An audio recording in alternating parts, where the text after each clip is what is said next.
So this is Aaron Chapman over at Security National Mortgage Company. I've got some good friends with me that I get together with on the regular, verbally, because we're all across the country, talking about our businesses and talking about things that we're running into and how we can help our clients and those who we care about. And what we found today is that there's a lot of fear, of course, that you're all aware of, and it's being really manifested in toilet paper and soap is what we're finding out. The other in a bottle of water. But what we're also finding is that fear is bleeding itself into the markets, it's bleeding itself into people's lives with their real estate investment businesses, with their life insurance businesses, with their estate planning, with many things where people are now freaking out and pausing. Well, the thing that we came to a conclusion of in our conversation today is that the many that we're working with that are allowing this to take over their decisions have basically allowed what's going on around them to blind them from their focus, blind them from where they're pointed in their business. And we wanted to take this opportunity to start giving a little bit of insight where we think you should go. So I'm going to introduce each individual along here and let them have a few minutes to talk to you from their perspective of the opportunity that lies ahead for you and where we sit today, and that when there's turmoil like this, there's huge opportunity for those who are focused. For those who are not focused, then of course all you see is the problems.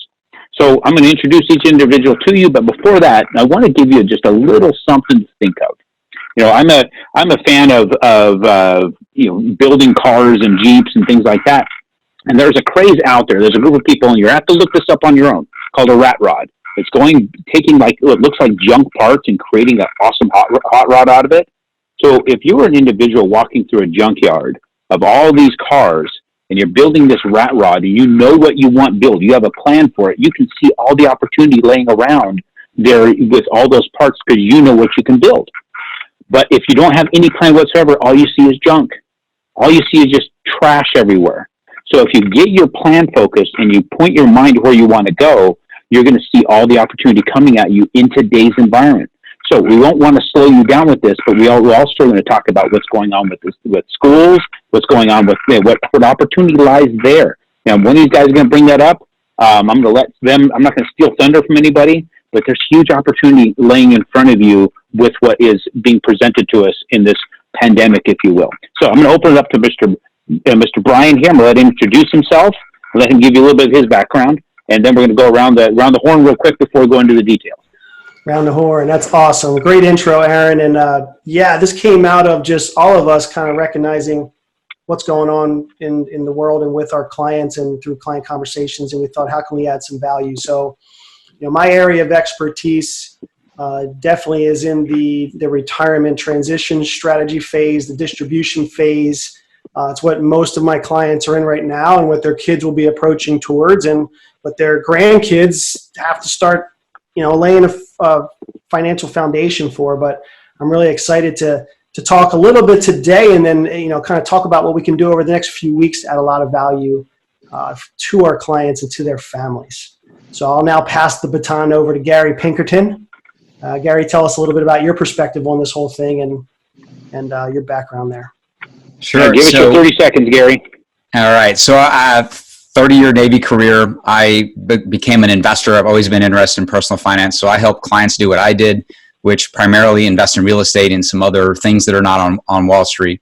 Most of my clients are in their 40s, 50s, maybe the peak of their career or starting new careers, running businesses. I do a lot with Aaron and I do a lot with Brian, and extremely excited to talk to people about getting their mind in the right place. And that's why I love hanging with Aaron Chapman, because he's awesome at doing that. So we'll talk more.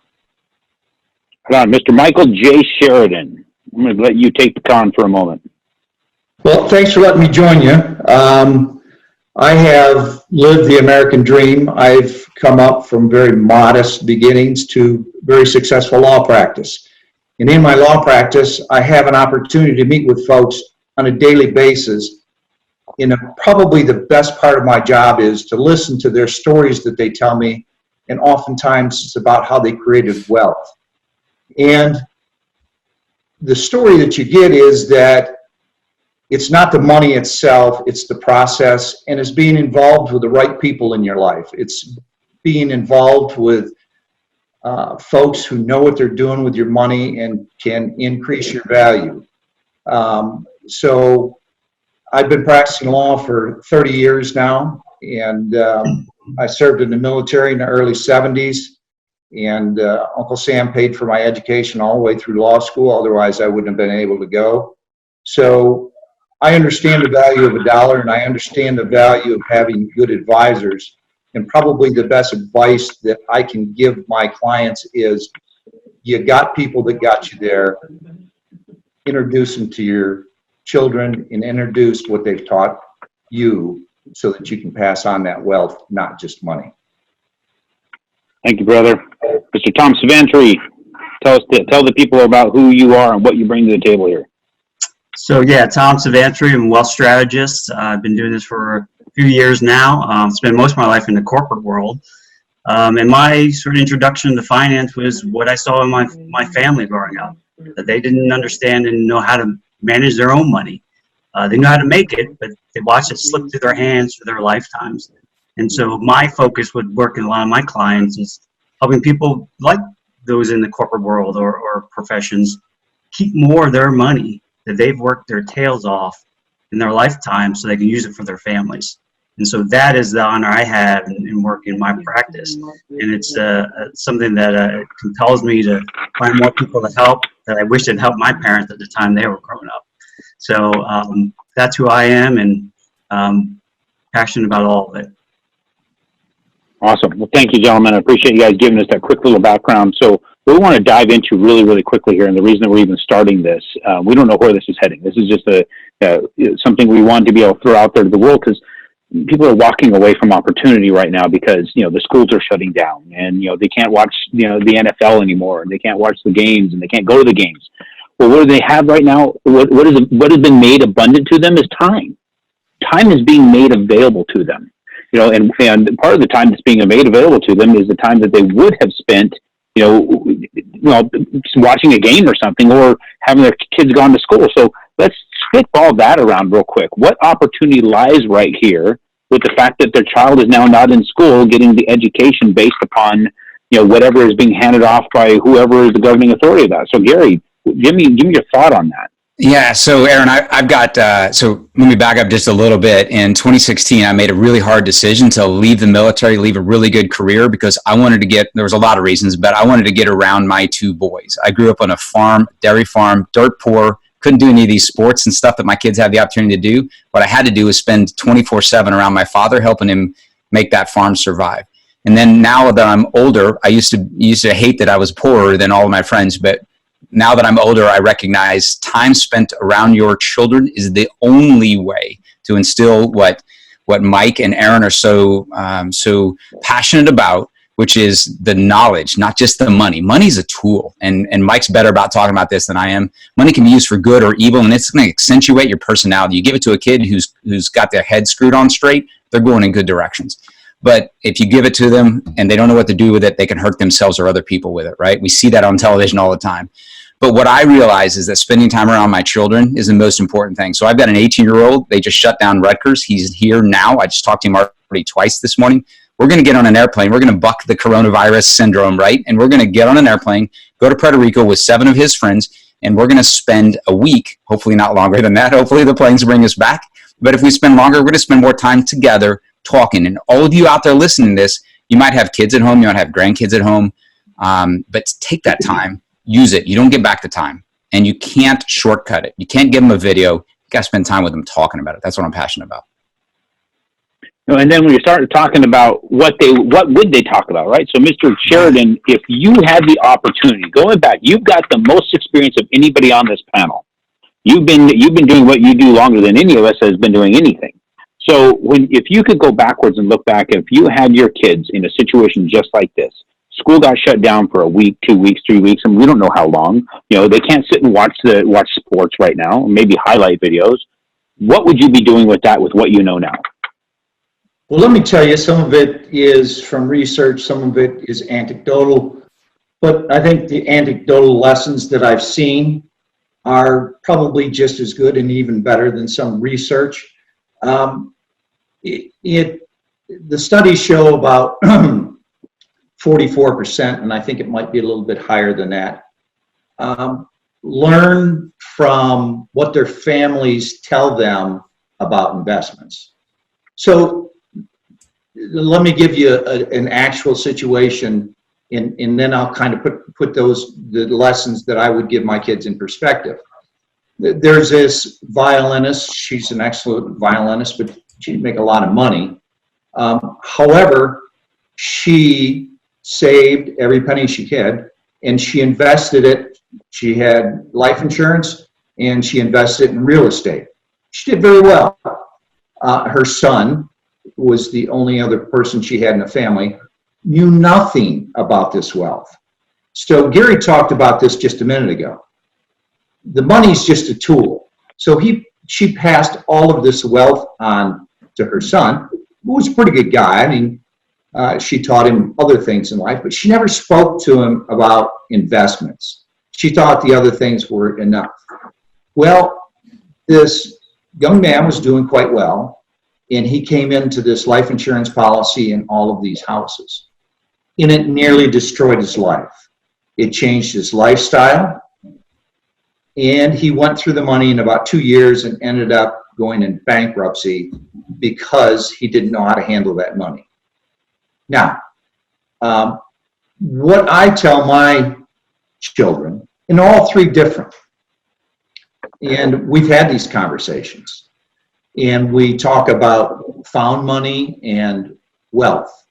And Gary, I think you said it best. The most important item that you can give your children is your time and your attention. But to also take them, and I have my children actually speak with investors.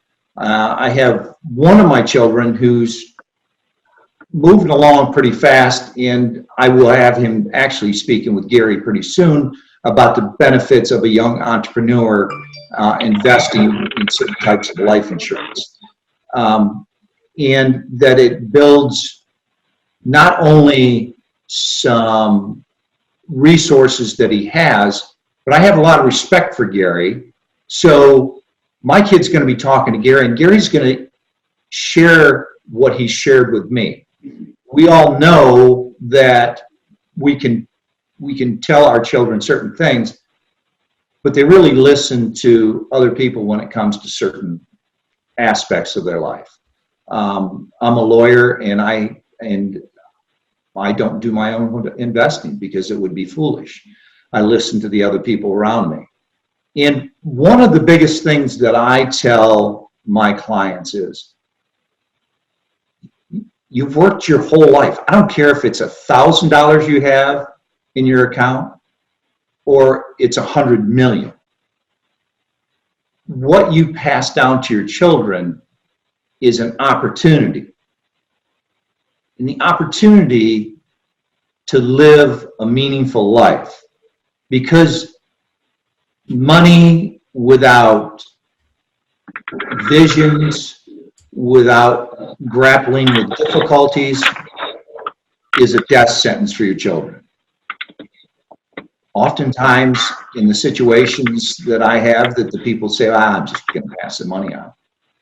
What that does is it really destroys relationships, because I don't care how much you love your parents, that money's out there, and a lot of times you're just waiting for them to die. You don't want that. You want to pass on knowledge, and you want to pass on the relationships that you have, because we all know that relationships in life make your life what it is. Yep. Relationships and experience is all we're going to leave this place with, man. So build that. So I thank you, Mike. I appreciate you weighing in on that. Brian, do you mind sharing with us some thoughts real quick on what we've led up to with respect to what's going on here and what people have an opportunity to be able to do?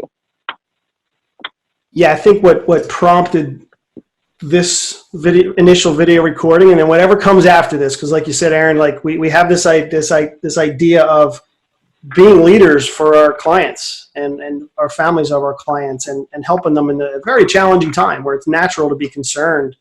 I think one of the the takeaways that I think could come out of this video that we're going to build on is there are little nuggets that allow us to feel some sort of some certainty, maybe a lot of certainty during chaotic times. There are little nuggets that are extremely valuable and important for us to pass down to our kids and our grandkids. And I know all five of us have been talking about that to our clients and our client families in some form or fashion. But this is just one of those, you can call it a black swan, you call it just life events that brings us to the forefront to say, this is extremely important. And for myself and for all of us on the phone here that have done this in some form or fashion with our own families and have talked to our clients about this, now's an incredibly opportune time for us to figure out what are some of the lessons that we want to share down with the kids. And a lot of this came out of the fact that Gary was talking to us actually earlier about all of a sudden he has 2 teenage kids back at the house. It's like, we got to do something with them, right? Now, of course, they probably have some class work to do and school work to do, but we all know they're probably going to be farting around on the internet and playing video games as well, as most kids and grandkids are apt to do nowadays if we're stuck at home. So what an incredibly opportune time to share some of these nuggets. And we're going to dust those nuggets off and present them to you in some form or fashion over the next few weeks. What an incredibly opportune time to share those nuggets and start to solidify the arc that we're building our families on. So that's my take and excitement about, crazy that there's excitement in this time of chaos, but that's my excitement of what this idea is potentially turning into. Thank you, dude. Yeah, definitely. It is kind of exciting. It's interesting that we're getting excited about the fact that there's a mess in the world today, but every mess that I've seen has been a huge benefit to me. So now we need to see how everybody can open up their mind to benefit around them. Mr. Tom Savansary, what have we got?